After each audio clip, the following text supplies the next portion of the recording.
Coming up, what an excellent day for driving.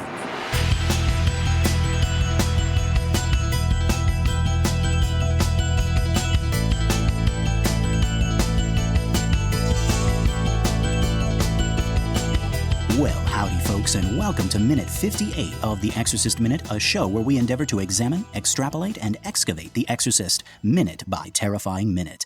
My name is Lester Ryan Clark. And I'm Keenan Diaz. And we'll be your holy guides on this journey through what some have called the scariest movie of all time. Okay, so our minute begins with Chris saying, actually, And it ends with the ringing of a phone. Now, who in the world could be calling at this time of the movie? Howard? Howard? Is it Howard?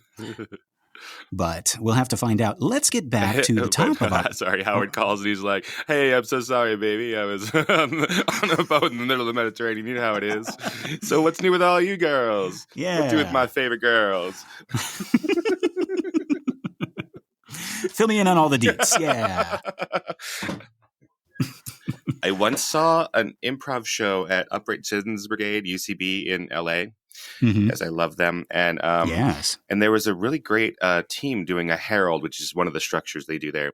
Yes. And they had this team there, and then and it was fantastic. And then for some reason, one of their members, this is like a semi-pro team, so it was very unusual. One of their members was late and showed up on stage in the last 2 minutes of the whole thing. Oh, no. And they'd done this whole show of basically like 1, 2, 3, 4, like 9 scenes, like 9 wholly different scenes. And then she comes in, and then they notice her, their teammate, coming in, and she's like, "Hey, what's going on here?" And they're like, "What? Do you want to tell the whole thing?" And that's how they ended the whole thing, the whole show. That's how they ended their herald. Was this member coming in and going like, "What did I miss?"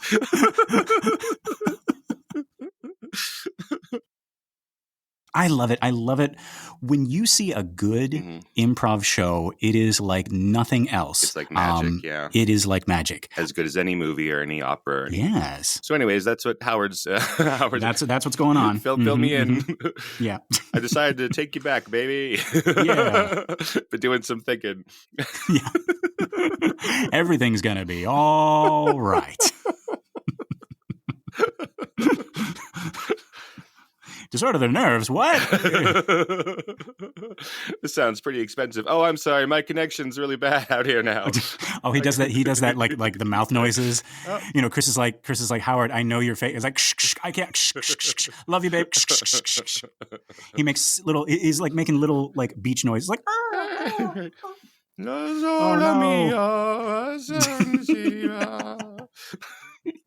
Hard port on the starboard bow. Babe, I gotta go. It's all berries. You know how it is. So, anyways, yeah, who could possibly be calling her? I don't know. Who could be? But yeah, we're gonna find out. Well, no, we're not. Actually, we're not.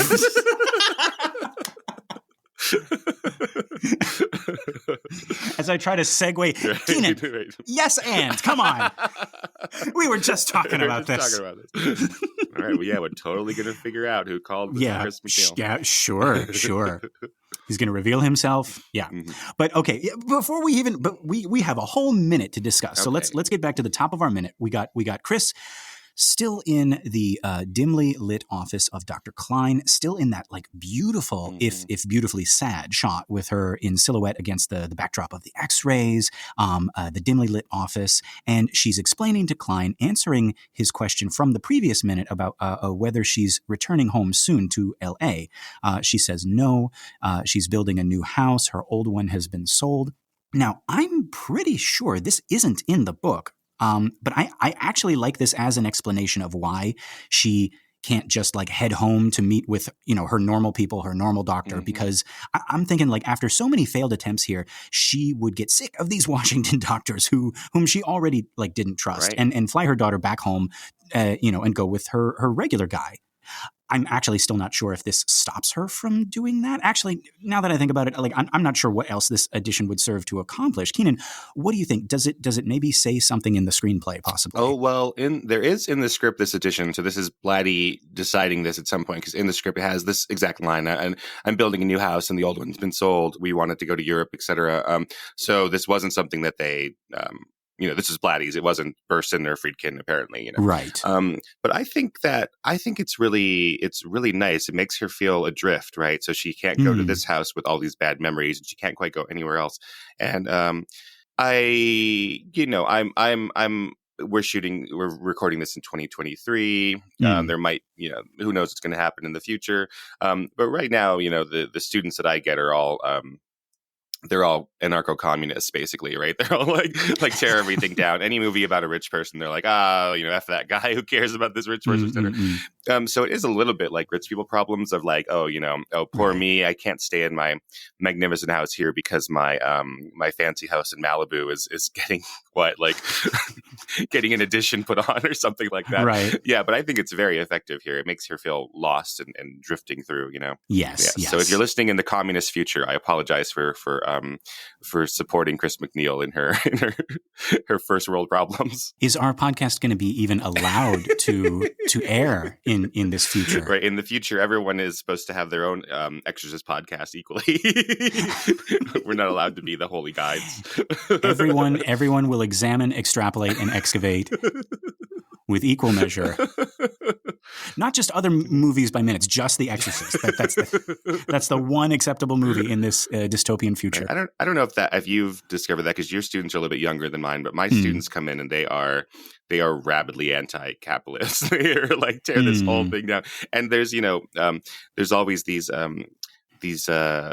commentators who are like, the universities turn the kids communist, or they turn the kids Marxist, and like, that has not been my experience. They raise their hand and let's talk about capitalism. We watched Babe the Pig movie, and then one of my students said, I think I could say this here. We're in a safe space. That's how they all talk. They say, I think we're in a safe space, but the villain of Babe is capitalism. And then all these hands raised up there at the entire classroom. They're like, yes. So wow. They bring that stuff in. Not me.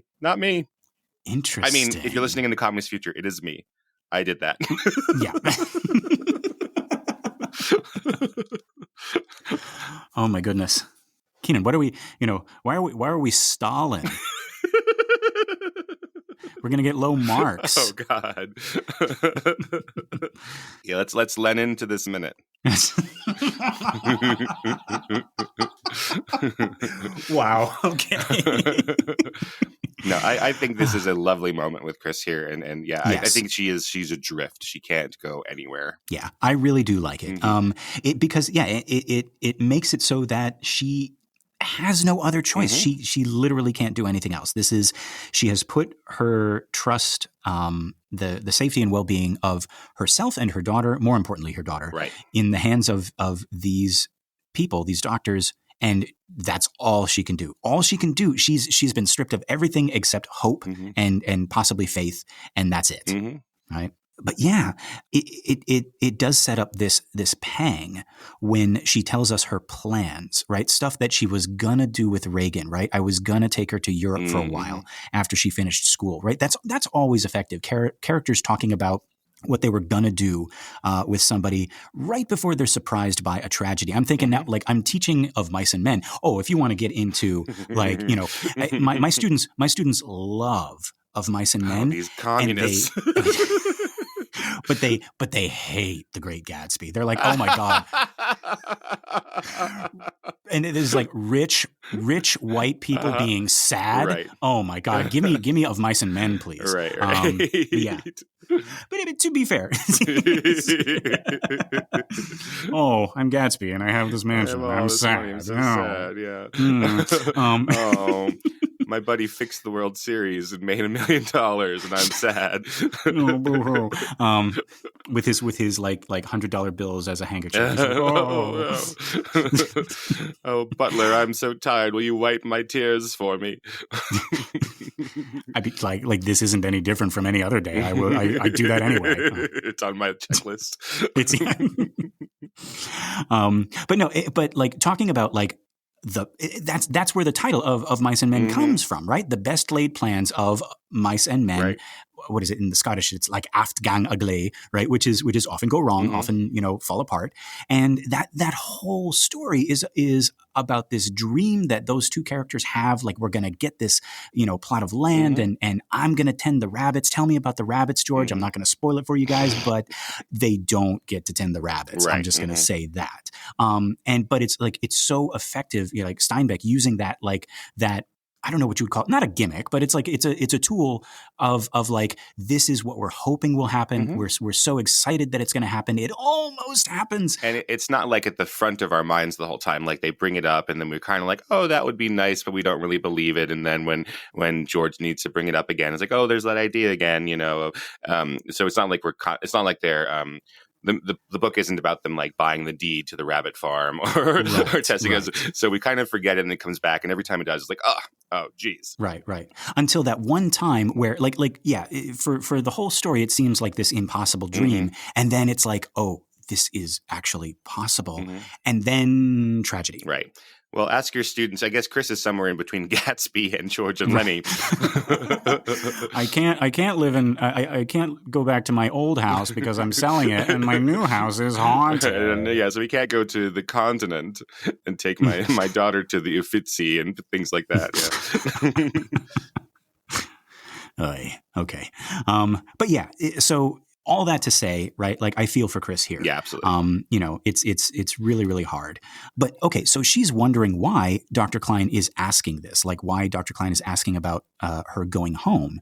And he says, well, first he leans back in his chair. He puffs out his cheeks. You can tell that he's also out of ideas. That's always so much more distressing when a person that you're trusting is like, I got nothing. Like, that's, I hate that. But it's actually good that Chris isn't looking at him. But he thinks it's time they started looking for a psychiatrist.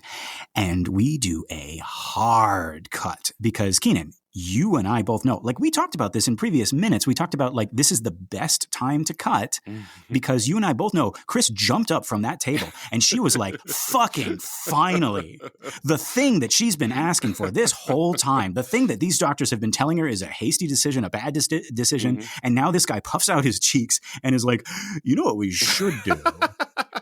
That hard cut was equivalent to us quickly and quietly backing out of the room because we knew what was gonna happen. I'm thinking like she gets up on the table. She's like Eric Cartman all of a sudden. She's like, ha, ha, ha, ha, ha, I told you so. You didn't want to call a psychiatrist. Now you're gonna have to. You have a completely different image of Chris McNeil than I do. Just doing her little victory dance on the table. I made you eat your parents. Oh my God. And we've talked about Cartman on previous episodes too. Like that's the one I'm editing right now. So this is all fresh. God, yeah, he is a horrible son of a bitch. Yeah, you're not supposed to like him. No, you're. Do you hear that, listeners? You are not supposed to like Eric Cartman. He's a capitalist.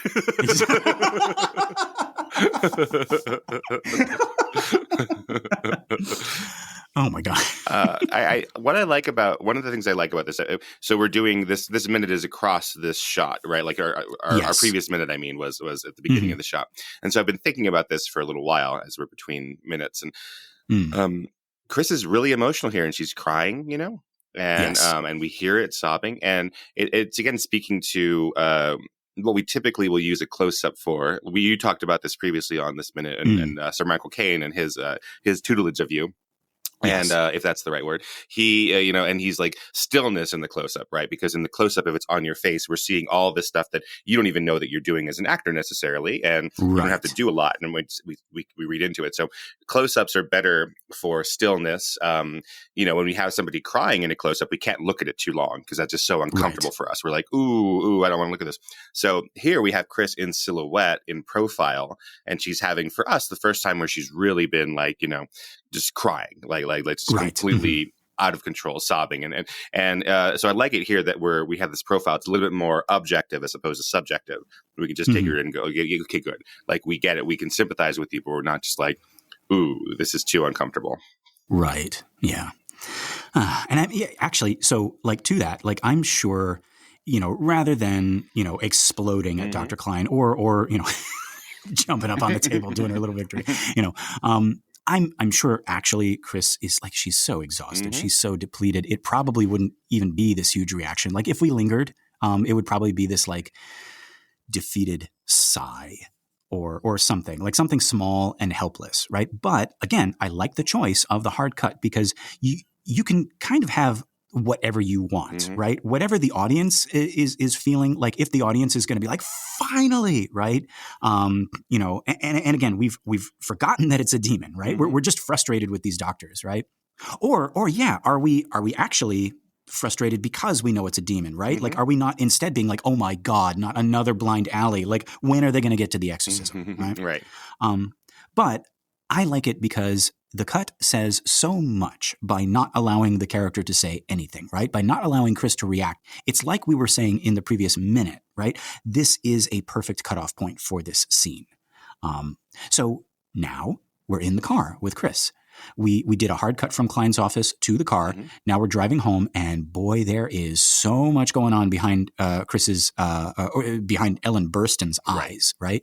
However you feel that last bit of news should hit her, it's definitely hitting her as she drives home. This, I think, is the beginning, or at least perhaps a good line of demarcation as Chris transforms. And that's something we don't necessarily think about, right? Like the transformation of Chris throughout the movie, we think about Reagan, but Chris undergoes a transformation as well. And like you said, Keenan, here she is with her famous scarf. This is the first time we've seen it, right? Like we were joking about before, like if there was like a toy line of these characters, right? You would have Sleeping Beauty party dress Chris, and then you would have sunglasses and scarf Chris, and you'd have to have those. You wouldn't be this wouldn't be a line where you would like dress up the figures, right? You'd have to buy a whole separate figure. I did a search while you were talking about Funko Pops, and I don't think that there is a Chris McNeil Funko Pop. I couldn't find one. But there is a Reagan McNeil Funko Pop, and she is in. Well, why don't you describe to me what the Reagan McNeil Funko Pop would look like? Just guessing, not looking myself. Exactly. It would be the famous, like it would be her in the bed. She's all green and she's got like maybe a little bit of like like vomit, like drying on her chin. And she's in the blue nightgown. She's probably got like the crazy eyes. And obviously it's a Funko Pop, so she's got no mouth or anything You're like that. You're very good at this. The one thing you're missing from this is little scarring of the face. Oh yeah, well of course. Yes. I mean, like but you have the blue nightgown and everything. Exactly. Yeah. So there isn't a Chris McNeil one that I could see, but I would certainly think it would have this scarf and the giant sunglasses from later and all of that. Right. Yeah. Get on it, Funko Pop. Come on, Funko Pop. Right. Like you're gonna have a whole new group of people buying Funko Pops after this episode, and they're gonna be like, well, we already have the Reagan one. Like, what about?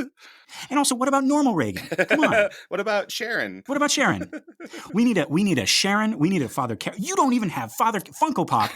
Step up. Like, we need a Karis. We need a Marin. We need I bet you have a Pazuzu. You got to have a Pazuzu. You probably already have a Pazuzu. I don't see one. Really? Funko Pop. I am disappointed. I see one that you could buy of Reagan McNeil signed by Linda Blair. Oh, well, there we go. $80. That's not bad at all. $80? Wow. Hang on, Keenan. I'm just going to open a tab here. I'm just going to purchase. Yeah. Or a Captain Howdy Funko Pop? Yeah, I don't see any of that. That would be, well, how would you even do that? Just a Ouija board. Or just the face, but then like I don't know. How did you do that? Well, anyway, all right. We got the South Park trap, the Funko Pop trap. Oh, don't get in this. I have one Funko Pop, and I have it on my shelf. And whenever I show it to people, I say, do not take this as a sign that I want you to buy more Funko Pops. This is the one I have. I don't want any more. And the one I have is Mr. Mittens from Soul, who's the cat who goes to heaven. Well, there we go. And that's it. Yeah. It's a rainbow-looking cat thing. Like I don't want any more. Don't buy me any more. I don't have any Funko Pops. I'm trying to think of something that I would love so much that I would want a small, uniform, distorted version that has sapped all of its appeal. No, I'm kidding, guys. Funko Pops are great. If you have Funko Pops, they're awesome. Yeah. But yeah. But it's a trap. It's a capitalist trap for sure. What are you talking about? Like, here's my Uncle Sam Funko Pop. But they are so expensive, and you buy so many of them, and you keep them in the box as if they're going to be worth more later, but they're not. Oh boy, that's what it is, folks in the future, folks in this communist future. Are your houses built out of those boxed up Funko Pops? Is that what this is?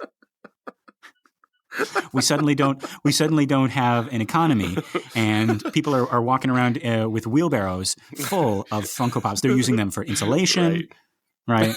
Yeah. Yeah, we've solved the housing crisis by using this materials, right? Right. Yeah.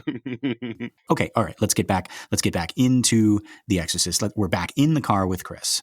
Now, Keenan, for a second, I thought it might be raining outside the car. But of course, like in a couple of seconds, we're going to see the outside and we see that it's not. But wouldn't you agree that from the inside of this car, everything looks sort of wet? Yeah, for sure. I guess I had the same assumption as you that it's raining. Yeah. Right. So I mean, we're matching Chris's emotions with the weather. By the way, that's another. We're going to jump over this Shakespeare Trap. We're not going to fall in, but that's another Shakespeare thing in like Caesar and Macbeth and other plays. Like the weather is always kind of like a mirror of what the characters are feeling. I've heard that's a common idea in Romanticism in general, in all of its different forms, which go back and forth between Classicism and Romanticism. Like even like before, like Shakespeare wouldn't have called himself a romantic because that's like a 1700s term. Right. But basically, like every generation of art had been fluctuating between classical and romantic. So Shakespeare would have been that group, and that's a common thing. Like the weather is reflective of their emotions. Beautiful scenery means beautiful drama between the characters. Ugly scenery, right? Yeah. That gives us Gothicism and all that stuff. Right? Exactly. Oh, I can feel the music just climbing. Like the vines, like were crawling out. They were going to grab us and pull us under. It's like, we're out. Oh my God, that was close. But yeah, maybe we can't give him credit for that. Right. Yeah. And I'm thinking now, I must be doing this. I'm combining Chris's face and her red-rimmed eyes, and you see that they are wet, right? As if she just left Dr. Klein's office, right? She got in her car and just sat there. That is a scene that probably happened, right? She got in her car, she sat there before she started driving, and she just had this a private little cry, maybe. I mean, that's what I would do. That's what I do before I start my engine every day. Yeah, every day. It's like, I don't want to go to school. I don't want to teach these kids. That's our ritual before we start this podcast. Right. We're like, 5 seconds of crying. Let's go. Yeah. I expertly cut it out so you guys don't hear it. But yeah, that's the like when I get the file, the first 5 seconds is just us sobbing. It's like, I don't want to do this.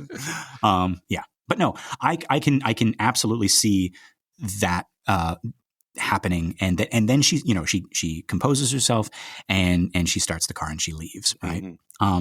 But then even the music, right? It's like making me think of a drizzly, rainy traffic Washington night, right? I swear in my mind's eye, even now I'm thinking of it, right? I don't have the video open, but like I'm seeing the windshield wipers moving across the screen, but I know they're not, right? So what's going on? Like, is this just me, or like you said, you got the same feeling? Yeah, absolutely. Yeah, until you pointed out, I didn't quite realize it, but yeah, it looks like we're in a sort of a bubble in this car. And, part of this car, I'm almost certain, I don't have the proof of it. I'm almost certain this shot of Ellen Burstyn is in a non-moving car that they're shooting. So I've been around this more and more. Our cinematography teacher at UNLV Film makes the cinematographer students do this every year in what's called a process shot. So process shot would be the car like on a green screen or a rear projection or anything like that. And then, the less experienced actors jam the wheel left and right. Like, right.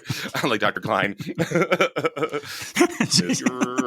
But no, so it's basically like, the actor's there and they're doing their scene, but what's behind them is not really cars moving around. They're usually like just string lights or something like that. So I've done that in one of my movies, and then now I've been around a more sophisticated version, and I'm pretty sure this is just her on a studio with this car, and we have little light, because you don't actually see any cars behind her. You just see headlights, right? Right. So yeah, I'm pretty sure that's what's going on. And then we have some lights that are being rotated in front of her, like a grip or something, kind of doing that whoosh, whoosh, and it's the same light over and over again. So it's not literally raining, but part of the artifact or the is that the word of it? A relic of that would be sort of this gauzy look around the car windows that makes it feel a little bit more, like we're underwater or something like that. Yeah. Now, it seems as if the music is just called string quartet. At least that's what the Amazon X-ray says. This Amazon X-ray has bitten us in the past so many times now. Yeah, it's hard to trust anymore, right? It's as untrustworthy as Reagan's X-rays, right? Like just miscrediting people, not crediting people. Sometimes they'll have like a little bit of trivia, but it's like entirely in the wrong place, right? But yeah, the X-ray just says String Quartet National Philharmonic, conducted by Leonard Slatkin. So it gives us the conductor, but not the composer. Could we then credit this to our mysterious Exorcist composer? I wouldn't trust it. I don't understand it. It's such a short cue, right? It's a very short music cue. So yeah, I don't know if anyone has a better way. Teach us how to research this kind of thing, because it's we've been trusting Jeff Bezos, who in our communist future is like the village fool, like he's in the square of this muddy town, and your job as you go past is to throw mud at Jeff Bezos.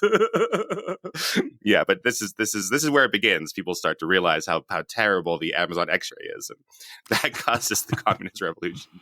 This is how we secure our immortality, Keenan. We'll be in the history books. Well, no, they won't be books. We'll be in the history PDFs. And it'll be like, well, yes, the hosts of the Exorcist Minute were the first to point out that the Amazon X-rays were not always correct.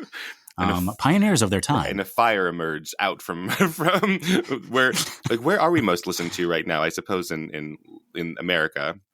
But we have had some listens in Africa and other places. So yes, we've had one listen in Africa. That is my favorite thing. The one person in Africa, come back to us. Please. Oh, as in they listened once. They listened once, because I have so on my hosting site, I'm able to look at the locations of all the downloads, and like at the very, very, very beginning of this show, I'm like, oh, look at that. Like, we have, in North America, we have this many downloads. In South America, we have this many in Europe, we have this many. And in Australia, we have this many. And in Africa, the entire continent of Africa, we have one download. And so that's just one person's like, oh, the Exorcist Minute. And they listen to the first 5 seconds of it. I was like, nah. And whoever, who knows? Please come back to sir, us. madam, please, like we promise we've gotten better. Please give us another chance. I'm saying this. They're not listening, so they're not hearing this. Guys, other Exorcist Minute listeners, please send an email to Africa, and just whoever downloaded that one episode and didn't like it, just please tell them that we've gotten better. Right.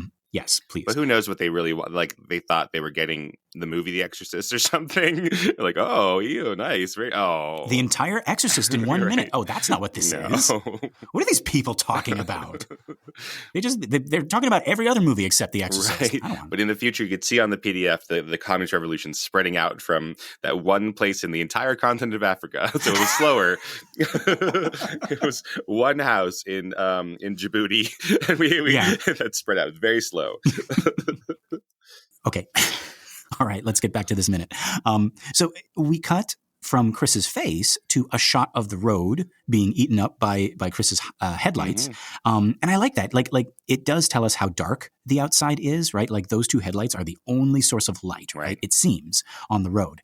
And then back to Chris as a flash of red hits her face, and then something catches her eye. She turns, and as she does, the music bleeds seamlessly with the sound of sirens. And we cut to what she's driving up on, and it appears to be a lot of commotion, right? We got a large group of people. We got what are either red flares on the ground, or maybe they're the lights of cars, maybe like, the backlights of cars or motorcycles or something like that, right? It happened so fast, I couldn't quite make it out. I think it's both. I think it's both okay, of those all things right. here, but they're definitely sidewalk flares. Yeah, like maybe someone put some of those like red flares down there to mark out an area. But yeah, we then cut to a shot where we are following Chris's car as it drives past all of this. Would this be more motivated camera movement? That sure is. Yay! I love it. I'm learning. Is Mr. Clark. Okay, very, very good. Yeah, so we are motivated to follow Chris MacNeil in her car. But what I like here is this cool trick they do, right? I've seen this done before, where we start by following Chris, then we stop, even though Chris is still going. Her car exits the frame, and we linger now on this new scene, right? This is at once such a theatrical, presentational technique, like how we used characters almost like curtains opening up on Burke, right? And the astronaut at the party. So it's at once like a theatrical technique and also a human trait. It's as if we are following Chris with our eyes, and then our eyes are distracted by a bigger shiny, right? And we're like, hang on, what's going on over there? So then is this motivated or unmotivated? Like what's going on? This change right here. I think this is where our terms become less valuable for us, right? Because you're right. What's more what's motivating it more? Yeah, the bigger shiny is all this commotion, etc. So, I would say it's still motivated, even though it contradicts my definitions from earlier, right? Because I think it's exactly what you're saying, right? Like we have been. Like a magic trick, like a magician's left hand is saying, and here we go over here. And then the right hand comes over and picks up where the left hand was, and it moves us to the other side, We're being motivated by that. Yeah. So like our eyes were naturally following Chris's car. So maybe we didn't notice the camera, but then the camera stopped following her. So that might be, well, you say motivated. So, but then it was unmotivated when we started backing away at the dinner party. Right.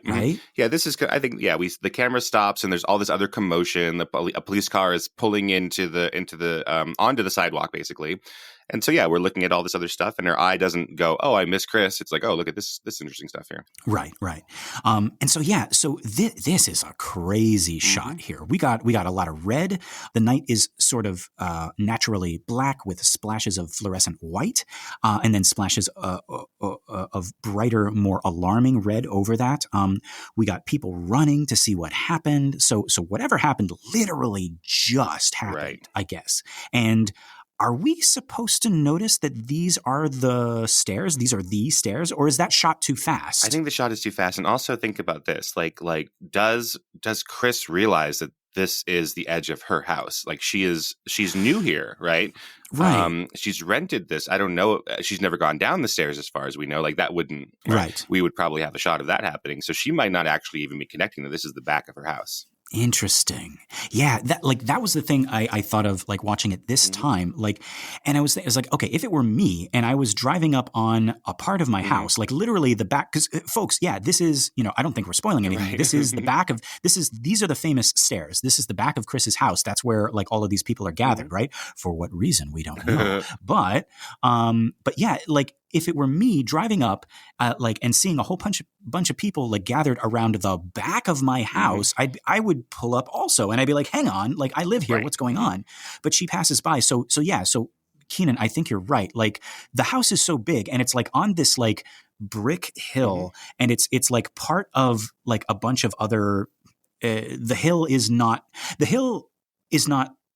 just hers alone, right? Like there are other houses there, right? Yeah, when we see it in the wide, in the shot that takes us from Iraq to Georgetown, she shares it with a bunch of different people, right? Right. So those necessarily aren't her stairs; they're just stairs, like near the back of her house. Yeah, and again, they're closest to her daughter's window. It's not necessarily near the front of the house, so she might not have ever. She been back there. She might not have ever been back there, exactly, and she certainly has not parked her car over here by whatever building this is and walked up these stairs, right? She might not know this is her house at all.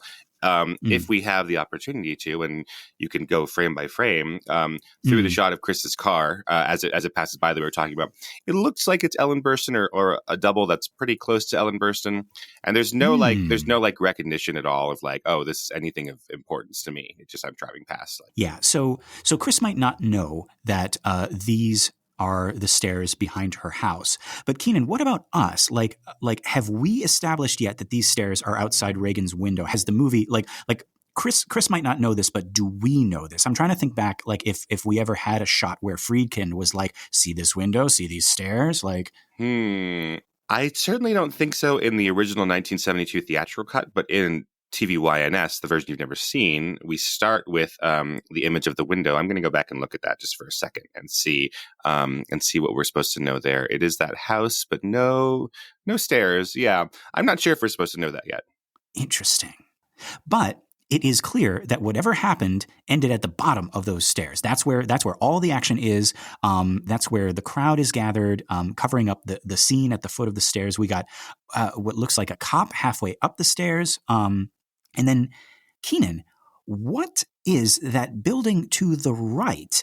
That like Gothic archway with what looks like a medieval portcullis. Like, you see that? Like my immediate thought was that it was the church, and then I was like, no, they're not that close. Like, but what else could it be? No, it probably can't. It can't be like the church with where that Reagan went and defaced and stuff like that. I mean, it would be really convenient. Well, that makes a little bit more sense than her like Scooby-Dooing all over the place around town without a car, right? Right. But these are real places. Where you going, miss? I want to go to the Dahlgren Chapel, please. Why do you sound like that, miss? Allergies. These are real places. I mean, we could investigate it. I wonder. Sorry to do this on the air again, but let's see if I could, Google Maps, Exorcist, stairs, Georgetown. All right, here we go. I got them. You got a picture of them on Google Maps. The Exorcist steps, Georgetown University Graduate School of Arts and Sciences. Okay, so well, right now in 2023 or whatever this Google Maps image was made, the Google Earth thing. That porch is, or that, what do you call it? A portcullis? So yeah, well, the door, the medieval like dungeon looking door, that's a portcullis, but the archway is just an archway. Yeah. Right now there's glass, so they've filled it in with glass, and it looks like these archways are part of the Georgetown School of Art.